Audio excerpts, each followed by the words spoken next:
All right, everybody. So, I guess this is a part 2. I have to leave in like 20 minutes, so I'm hoping this video will be short because I am enjoying. I mean, I'm gonna hang out when I go to the next building anyway, but I want to take up as much time as I can to relax. So, bit of Rickenbacker talk. So I've been doing a bit of research into my Rickenbacker because see. The last year production Rickenbacker was 1981, right? So I noticed mine was a 1982. So I was like, what the hell's going on with that? Why is that a real bass guitar or a copy? You know, I mean, of course I knew my Rickenbacker's a real Rickenbacker, but I'm like, why are people saying it's a final year if 81 is the final year, but mine's an 82, so I guess mine's a 4001. It is a real 4001, and the 1982 ones are sought after, I guess, because it's an actual final year production. Like they completely called it quits with the 4001 in 81, but they stopped officially making them a little after that. And they were in a transitioning period between the 4001 and completely moving over to the 4003. So the commenter was putting on my comments, you know, and it makes sense. Something about the neck being raised up a bit to the 4003, or something that makes it look like a 4003. Because he was like, "Is this a 4003?" And I'm like, "No, it's a 4001." And you know, the commenter, I'm glad someone said something about it, so then I could kind of explain it a little bit. But from what I read, apparently it was part of a transitioning period, which is during the final years of the 4001, they completely started reissuing them, you know, which mine doesn't say 4001S because it's not an S model. So it's not a 4001S. It's not. Especially since, you know, the guitar store I bought it from, they know what they're selling me. Like, they wouldn't. So Guitar Maniac's a very good store, only sells authentic, real stuff. If it was a fake Rickenbacker that had the Rickenbacker name on it, they would not sell it. But they do sell licensed copies of the Rickenbacker that make it known that they're copies. So I have seen literally the same day, either the first day or the first day that I came to make another payment. So I've made like a God only knows, but my first payment was on July 19th. That's when I put like $500 on it, so then I can get it there and get it started so I can pay it down as time goes, right?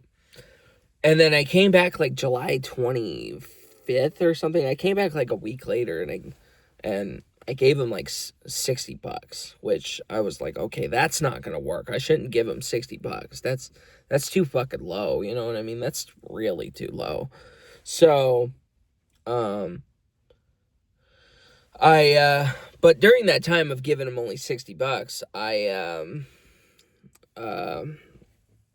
sorry, I'm like trying to really think on what I'm trying to say here. They had on the table a Greco. It was a Greco, like an actual Greco, same exact look, but the pick guard was off or something was off. I think the person who brought it was a Greco 4001. Well, they don't call it a 4001, but it was a Rickenbacker 4001 copy. But Greco, you know, Greco is a Japanese company. You know, Japan likes to do that where they have their own set of guitars through a licensed company, if that makes sense. I hope I'm making this sound right, but you know, Fender does it a lot too. Fender has, and Gibson has like I'll give you an example, like Squier. You know, Squier is a licensed copy from Indonesia or wherever the hell it's from, you know, and if that makes sense, kind of like that, you know, but Greco and Ibanez got in trouble because Rickenbacker would not allow them to do that, but they did it anyway. So, but anyway, they had a Greco Rickenbacker 4001 copy. And the reason they would either sell it or fix it, they were fixing it, I think, because the pick guard was off. I was like, oh man, is that a Greco copy of the Rickenbacker? And he's like, oh yeah. It was kind of weird timing because it looked dead on like my guitar, but it was a lot more beat up than mine. But I don't remember if they said they were either fixing it or they were going to sell it, but I never seen it again after that day. After that day, I've never seen it again. So, one of the two, because some guitars are there for one day and then the next time I come back, they're not.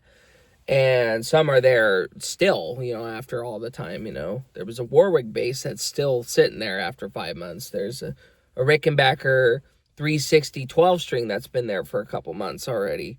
Like stuff like that, and then some of them just go. So I think that Greco was just being fixed. But they do have Greco guitars. They have Greco-looking Stratocasters. They have Greco-looking Les Paul. I think Stratocasters. There's some Strat copies there.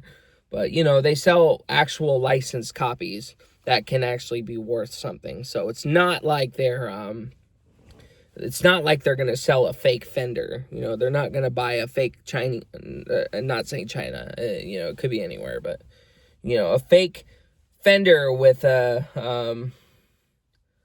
just things that are noticeably off or whatever, because there are Chinese Rickenbacker copies, but, there are fake Rickenbackers out there, but, people are making sure to watch out for those. And I'm pretty sure when they got the 4001 that I had to sell it, I'm pretty sure they made sure it was authentic before they sold it, but an obvious copy, licensed copy like Greco or, I don't know, they have other copies out there, GNL or what is it called, GNL or CNL, of the Stratocasters, Greco Les Paul copy, because they're licensed and from Japan and all that. They're going to sell stuff like that. They have a buttload of shit like that, Squires, Epiphones, licensed copies, you know what I mean? So it's just like, yeah, but, so it is a real Rickenbacker 4001.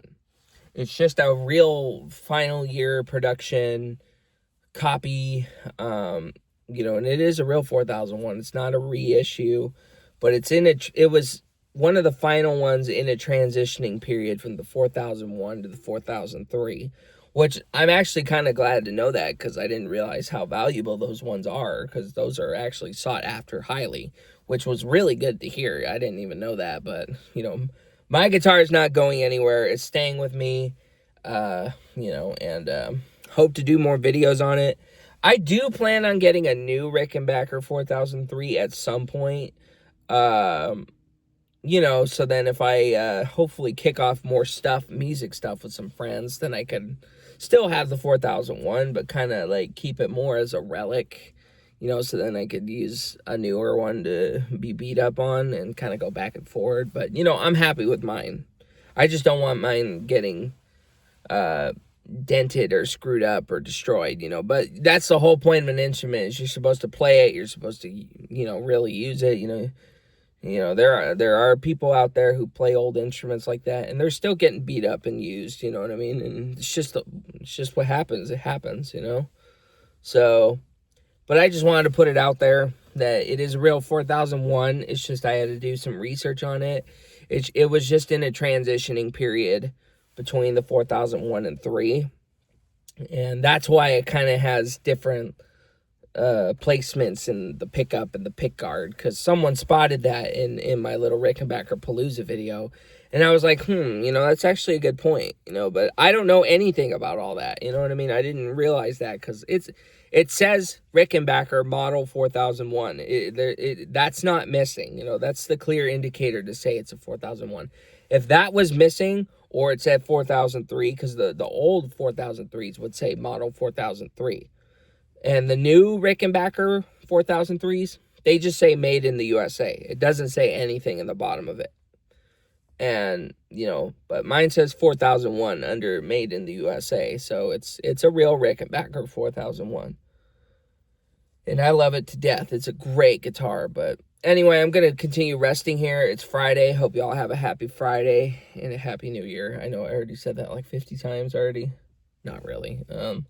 But I take this shit I say so literal sometimes to where I correct myself. But it gets so tiring having to start these videos over, so that's why I do it. But anyway, yeah, just wanted a bit of an explanation on that so people would know. Yeah, I think I might make a playlist, a Rickenbacker playlist of all my videos so people don't have to scroll all over my channel to find it. But anyway, hope y'all now know, if anyone's asking about why things are different, because people will really look at like detail and shit like that, and I didn't notice that either. So I've only had the guitar for like 6 days. I haven't had the guitar that long. I've only had it for like, tomorrow will be a whole week. And then when I first bought it, I played it the first day I bought it, started making payments on it. And then I played it again like a month or two after. And then the last time I played it before I officially paid it off, I brought Nate with me, and that was like in October, I think. October, November. It was in November. And I made that big old movie video about it, you know what I mean? And I saw that. And that 4003 is still there. It's in Guitar Center. It's a 4003. It's a new one. It's some kind of, I forgot what it's called. It's not maple. I think it's maple glow or something like that. I think that's what it's called. But still a gorgeous guitar. But I just wanted to get a new one. They really don't feel that different. An old 4001 and a new 4003, they really don't feel that different. They feel almost exactly the same, like, honestly. So, it's just like, yeah, I'm glad either way with the 4001 or with hopefully a new one. But, again, I'm happy with my old one. I'm not begging for a new guitar. It's just, a new guitar to want to beat up if need, not beat up, but, like if so it can get more used and beat up to relic the old high valued one. You know what I mean? Because that guitar will go high in value in the long run for a long time. You know what I mean? It'll definitely get up there. I saw that little dust kind of. But anyway, for real though, hope y'all learned something as much as I did.